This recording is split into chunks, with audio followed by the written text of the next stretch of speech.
예, 안녕하세요. 김현정입니다. 네, 오늘은 여러분들에게, 특히, 세상을 사는 젊은 청년들에게, 한 가지 조언을 하고자 해서 이렇게 동영상을 찍습니다.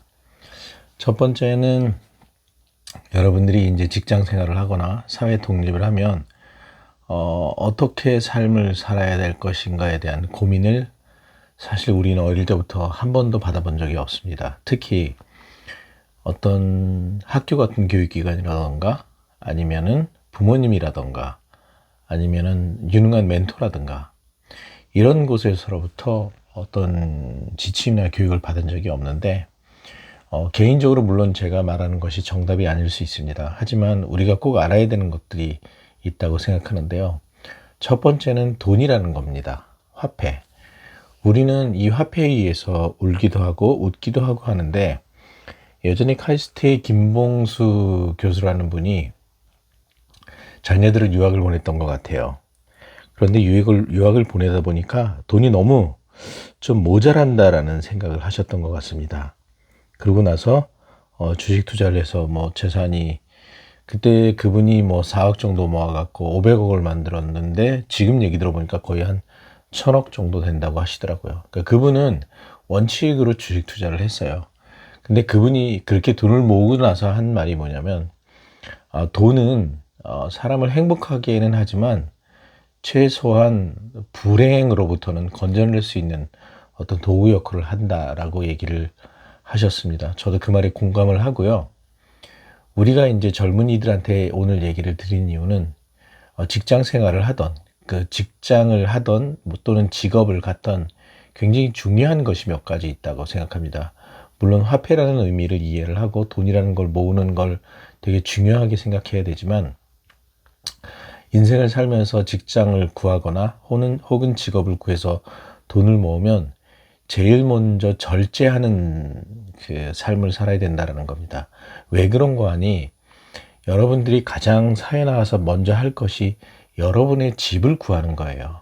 그거는 전세나 월세의 의미가 아니라 여러분 소유의 집, 예, 부동산 좀 넓고 자기가 충분히 거기서 공부도 하고 뭐 책도 쌓아놓고 예를 들어서 뭐 방 하나는 뭐 옷방을 만들어 놓든가 또 하나는 뭐 아니면 서재 같은 걸 만들어 놓든가 이런 거 하려면 적어도 충분히 여러분이 결혼을 하든 안 하든 자기 집을 먼저 구해야 된다는 게 제 1순위가 돼야 됩니다. 그러려면 여러분들이 정말 많은 돈을 벌지 않는다 그러면 절제를 하고 절약을 하고 돈을 모아야 돼요. 보통 통상적으로 우리가 벌어들인 돈의 평생에 벌어들인 돈의 3분의 1 또는 3분의 2는 자기 집을 하나 사고 그걸 갚는 데 쓰게 됩니다. 그만큼 많은 돈이 들어가요. 물론 이 구조 자체가 정상적인 건 아닙니다. 필수지이기 때문에 부동산은 어느 정도 가격이 낮아야 사람들한테 스트레스나 고통을 주질 않는데 물론 이것도 정부가 전에 말씀드렸듯이 이런 환경도 정부가 주도해서 만든 것이라고 예를 드린 적이 있어요. 그거를 비난하는 것은 좋은데 그거와 관계없이 여러분들은 무조건 사회에 나가거나 돈을 벌기 시작하면 돈을 모아서 자기 집을 먼저 사야 됩니다. 그게 핵심인 거예요. 그게 이제 지역이 좋은 지역이어서 나중에 더 오를 거야.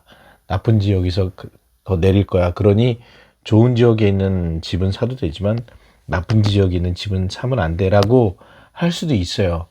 하지만 그거는 꼭 자산의 개념으로 부동산을 보기 때문에 그런 시각을 갖는 건데 자산의 개념으로 부동산을 보는 거는 꼭 옳은 방법은 아닙니다. 왜냐하면 내가 사용하는 사용의 개념으로 부동산을 보면 여러분이 3억, 4억 주고 사서 평생 그만큼 그 집을 이용하고 살아가면서 거기 살다 돌아가시면 그것만으로도 만족인 거예요. 물론 내가 3억, 4억 주고 샀는데 10억, 20억 되면 더 좋죠. 아니, 100억, 200억 되면 더 좋습니다. 하지만 그거는 딱 정해져 있어요. 어디냐? 수도권 핵심지에 가장 좋은 위치에 있는 그럴듯한 위치에 있는 집이에요. 그러려면 그 집을 살 때 싸게 살 수가 없어요. 맨 처음에 높은 가격을 주고 사야 되기 때문에 단순히 직업이 그렇게 남들처럼 자랑할 만한 직업이 아닌 뭐 스포츠 스타라던가 연예인이라던가 가수라던가 이런 사람 아니면 기업가라든가 이런 사람 아니면 그런 집을 살 수 있는 기회가 여러분한테 지워지지 않아요. 그렇기 때문에 여러분들은 차선책으로라도 자기가 살고 싶은 곳에 사는 그런 집을 하나 구해서 평생 살다가 그곳에서 마무리를 하는 것도 그지 나쁘진 않습니다. 왜냐하면 집 없이 평생 살다가 가는 사람들도 너무너무 많아요. 그래서 여러분들은 기본적으로 제일 먼저 해야 할 것이 근검절약하는 삶을 살면서 자기 집을 구하고 그걸 평생을 갚아가든 20년을 갚아가든 10년을 갚아가든 자기 것으로 온전히 만드는 게 제일 중요합니다. 또 하나, 돈이라는 건, 화폐는 분명히 그 가치가 전에 말씀드렸지만 끝없이 하락하게 되어 있습니다. 구조가 그래요. 이걸 머릿속에 기억을 하고 돈을 계속 인간적으로 모으는 행위를 해야 하는데, 단순히 모으는 것이만 중요한 게 아니라 투자 개념으로 모으는 것이 굉장히 중요합니다. 무슨 얘기냐? 여러분들은 한국에서 주식 투자를 하지만 실질적으로 주식 투자를 해서 돈을 버는 사람은 7% 정도밖에 안 됩니다. 그러면 93%는 손해를 본다는 얘기예요. 그러면 국내에서 주식 투자를 하는 거는 카이스트 김봉수 교수처럼 뭔가 공부를 해서 느끼지 않은 사람은 투자하는 사람마다 다 실수한다는 얘기예요. 실패한다는 얘기가 되고요. 그러면 결국엔 그나마 투자할 것은 미국에 있는 S&P 500밖에 없다고 저는 생각을 합니다.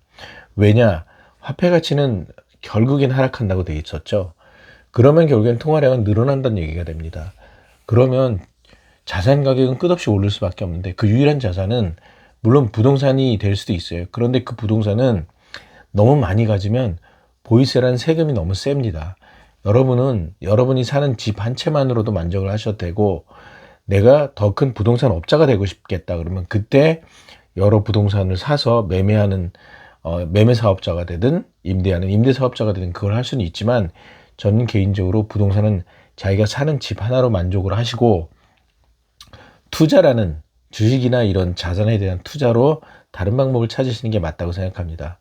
그러면 주식을 근본적으로 공부를 해보시던지, 그게 안 된다 그러면은 미국의 S&P 500을 떨어질 때마다 사는 전략을 하시던지, 그런 식으로 투자를 해야 되고, 일단 기본적으로는 근검절약해야 됩니다.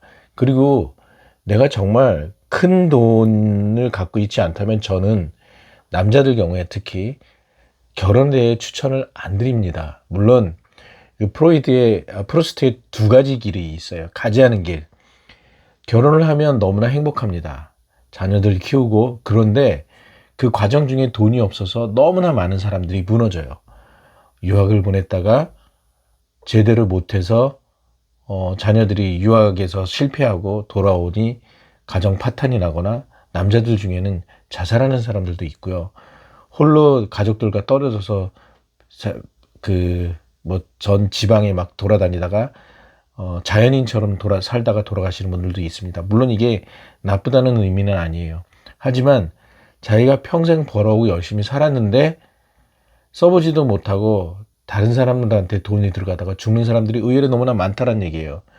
특히 우리나라 남자들은 돈을 벌면 결혼을 이루면 돈을 많이 모읍니다. 왜 그런지 아세요? 쓸 여유가 없기 때문에 모으는 거예요. 내가 돈을 쓰면 가족들이 가난해진다라는 생각 때문에 남자들은 대부분 거의 담배 한 갑이도 얻어서 피거나 커피 한 잔도 잘 안 사 먹는 사람들이 대기업 다니면서 그런 부분 남자들이 수두룩해요. 그런데 그런 의미가 과연 진짜 의미 있는 삶인가? 그런 삶이, 저는 50대, 60대 되기 전에 20대 여러분들한테 그런 제안을 하는 겁니다. 결정은 여러분들이 하는 것이고 선택도 여러분들이 하는 것인데, 저는 되도록이면 그냥 실제로 부모님이 소개시켜주는 여자, 뭐 그런 여자들도 좋지만 내 인생을 바꿀 것 같다라고 하는 여자도 3년 지나면 흥미를 잃게 되는 게 남녀간의 속성입니다. 물론 안 그런 분도 가끔은 있습니다. 평생을 가슴속에 사는 남자분들도 있지만 대부분의 남자들은 그렇지 않아요. 그러면 그 부분들은 어떻게 사냐? 평생 일만 하고 돈만 갖다 바치다가 돌아가시는 분들을 너무너무 많이 봤어요. 그래서 저는 정말 그래도 나 저 여자 아니면 혼자 못 살겠다라고 생각하시면 결혼하는 걸 추천합니다. 그렇지 않다면 제가 결혼한 이후의 과정과 결혼 안 한 사람의 삶에 대해서 간단하게만 좀 말씀을 드릴게요. 결혼한 사람들 평생 그렇게 살다가 나중에 자녀들 중에 아버지한테 사업하는데 돈 빌려주세요. 그러고 사시다가 가시는 분들. 제가 아시는 분도 큰 건설회사를 운영을 했었어요. 돈도 많이 버셨죠. 아들이 그 건설회사를 운영을 하다가 갑자기 뇌출혈로 죽었습니다. 그런데 아들이 그걸 운영하면서 아버지가 손을 뗀 상태에서 많은 빚이 있었고, 결국엔 그분들은 SH공사의 임대주택에서 사셔요. 이제는 연세가 있으셔서 돌아갈 날만 기다리고 계시는 분들도 뵙고요.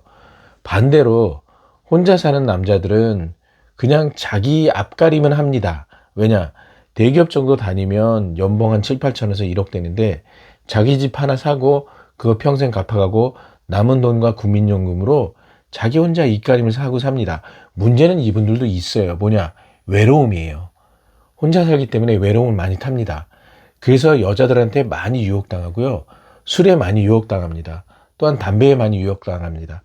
이런 것들을 조심하고 절대 어떤 투자 같은 거 안 하고 자기가 벌어들이는 월급으로 저축을 하고 연금을 만들고 나머지로 세상을 산다 그러면 남은 평생 자기가 좋아하는 뭐 자동차, 멋진 차를 하나 사서 지방 가서 사시면서 전 세계 여행을 하셔도 되고요. 저는 오히려 후자의 삶을 추천드립니다. 특히 가면 갈수록 남자들을 돈으로 보는 여자들이 너무 많아졌어요. 돈이 아니면 남자와 결혼하지 않는 여자들이 너무 많은 거예요. 저는 그거를 보면서 남자들에게 되도록 근검절약하고 돈 모으고 그 돈 모으면 자기만을 위해서 쓰라. 그렇게 사는 삶을 권해드립니다. 이상 김현정이었습니다.